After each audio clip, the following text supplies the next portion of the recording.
ಬಸವಣ್ಣನ ಕರ್ಮಭೂಮಿಯಲ್ಲಿ ಮುಖ್ಯಮಂತ್ರಿ ಡಿಕೆ ಶಿವಕುಮಾರ್ ಅವರು ನೂತನ ಅನುಭವ ಮಂಟಪ ಕಾಮಗಾರಿಯನ್ನು ವೀಕ್ಷಿಸಿದ್ದಾರೆ ಸಿಎಂ. ಇವತ್ತು ಬಸವಣ್ಣನ ಕರ್ಮಭೂಮಿಯಲ್ಲಿ ಮುಖ್ಯಮಂತ್ರಿ ಡಿಕೆ ಶಿವಕುಮಾರ್ ಅವರಿದ್ದಾರೆ. ನೂತನ ಅನುಭವ ಮಂಟಪ ಕಾಮಗಾರಿಯನ್ನು ವೀಕ್ಷಿಸಿದ್ದಾರೆ ಮುಖ್ಯಮಂತ್ರಿಗಳು ಮತ್ತು ಉಪಮುಖ್ಯಮಂತ್ರಿಗಳು. 742 ಕೋಟಿ ರೂಪಾಯಿ ವೆಚ್ಚದಲ್ಲಿ ನಿರ್ಮಾಣವಾಗ್ತಾ ಇದೆ ಅನುಭವ ಮಂಟಪ.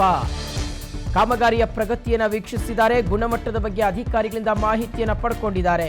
ಪ್ರವಾಸೋದ್ಯಮ ಯೋಜನೆಗಳಲ್ಲಿ ಒಂದಾಗಿ ರೂಪುಗೊಳ್ತಾ ಇರುವಂತಹ ಅನುಭವ ಮಂಟಪದ ಕಾಮಗಾರಿಯನ್ನು ವೀಕ್ಷಣೆ ಮಾಡಿದ್ದಾರೆ. ಈ ಸಂದರ್ಭದಲ್ಲಿ ಈಶ್ವರ್ ಖಂಡ್ರೆಯವರು, ಶರಣ್ ಪ್ರಕಾಶ್ ಪಾಟೀಲ್ ಎಲ್ಲರೂ ಸಹ ಮುಖ್ಯಮಂತ್ರಿಗಳಿಗೆ ಸಾಥನ್ನು ಕೊಟ್ಟಿದ್ದಾರೆ.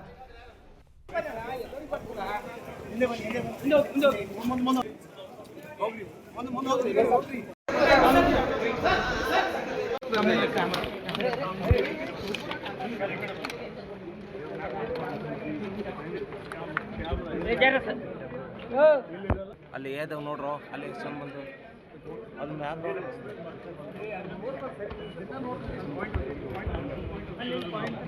ಅಗ್ರಿ. ಬಸವಣ್ಣನ ಕರ್ಮಭೂಮಿಯಲ್ಲಿ ಬೀದರ್ನಲ್ಲಿ ಇವತ್ತು ಬಸವ ಕಲ್ಯಾಣದಲ್ಲಿ ಮುಖ್ಯಮಂತ್ರಿ ಡಿಕೆ ಶಿವಕುಮಾರ್ ಅವರಿದ್ದಾರೆ. ನೋಡಿ, ಅನುಭವ ಮಂಟಪದ ಕಾಮಗಾರಿಯನ್ನು ವೀಕ್ಷಣೆ ಮಾಡ್ತಾ ಇದ್ದಾರೆ. 12ನೇ ಶತಮಾನದಲ್ಲಿ ಅನುಭವ ಮಂಟಪ ಯಾವ ರೀತಿಯಾಗಿ ಪ್ರಪ್ರಥಮ ಪಾರ್ಲಿಮೆಂಟ್ ಆಗಿ ಇಡೀ ಜಗತ್ತಿನ ಮುಂದೆ ರೂಪಾಂತರಗೊಳ್ತು ಅನ್ನೋದನ್ನು ಇಡೀ ಜಗತ್ತು ಈ ಕ್ಷಣಕ್ಕೂ ಸಹ ಸ್ಮರಿಸ್ಕೊಳ್ತಾ ಇದೆ.